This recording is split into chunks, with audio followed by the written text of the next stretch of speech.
IPOA, ODPP, and police operate in an ecosystem in a country called Kenya.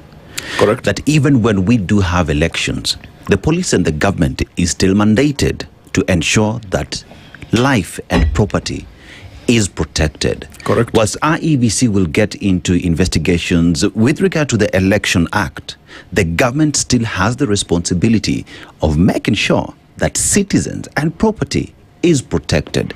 And I ask the question, where is the government in assuring Kenyans that regardless of whether it's an election, whether IEBC is doing their part, whether ODPP is doing their part, that they are protecting life and property? Now, Dennis, I think there is a lapse here in consideration of issues where we think government and all these other public institutions are different. All these are government. Mm-hmm. Now, we have got institutions that are supposed to act and work independently, are supposed to work as such because they are financed by the exchequer. We do not expect to have IEBC looking over its shoulders before it acts, or the ODPP, or IPOA. Now, what we need actually right now, and I agree with Stella in some part of her sentiments, we expect independent, thorough investigations by the police, by IPOA, by the DCI. We've got all these agencies properly facilitated. We expect IEBC not just to speak from the rooftops, making warnings about possible cancellation or postponement of the elections in by-elections in Olkalau. We want them to take action. We look at the Register of Political Parties. The issue of looking at the conduct, the regulation of political parties, whether it's during by-elections or not, it is a duty that is due to that office. So, government includes all these entities. So is the IEBC failing by not doing what we think should be done? And I'll give you an example. You mentioned by-elections that have been violent.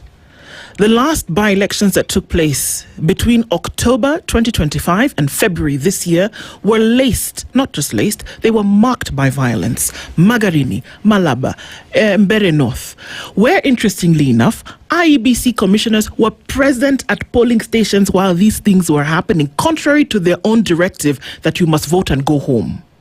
Now, if they see these things happening under the cover of daylight, why wouldn't they act? And so if they have not, have they failed? Now, IEBC should live up to the mandate that it has. Have they failed if they don't act? We expect it to act better than it's doing today. Have they failed if they haven't? IEBC is not doing exactly that which is supposed to be done. To that extent, they are failing. Okay. To that extent, they are failing to live up to the mandate that the law bestows upon them. Now, let me ask the next question. It is coming in rapid succession because these are yes or no's, Jarvis. Here's a picture on the Star, right? There's a group of individuals. Well, actually, and in front of them, they're wielding these weapons that Stella has set. What did you call them? Uniform weapons. Right. They have them. Rungu, some have bow and arrows. And in front of them, 1, 2, 3, 4, 5 officers in uniform, kind of just looking at them. Now, that's the question Dennis asks. Why wouldn't you round up these fellas, tie them up, put them in a corner and say, okay, no, you guys, we're not going to do this today? Why wouldn't you do that? And so who do you hold responsible when you're looking in the face of violence like this and you do nothing about it? All of us must be incensed at those photos. All of us. In fact, this morning, and as we are looking at all the news emerging from the events of the weekend, the Inspector General of Police must respond to all these issues and take action. Why is it that the IG of Police is not acting in these circumstances? That is the duty of the Inspector General of Police. Now, the other thing is this. That's why I said earlier, Dennis, that we expect thorough investigations. We expect accountability. The IG must be held to account on these happenings. The other thing is this. This issue is not just about government alone. And that's why I asked, where is our sanity? When ordinary citizens, some of them on payrolls, for example, of politicians, young people that are jobless being taken advantage of by certain politicians. It's about ourselves too.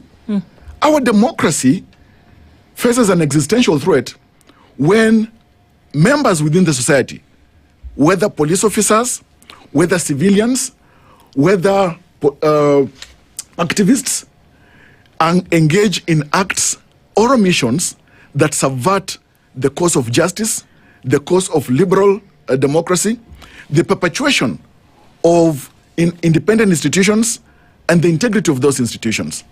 And so I think from where I sit, I would say that we expect better of ourselves, we expect better of public institutions, we expect better of institutions even that are not government aligned.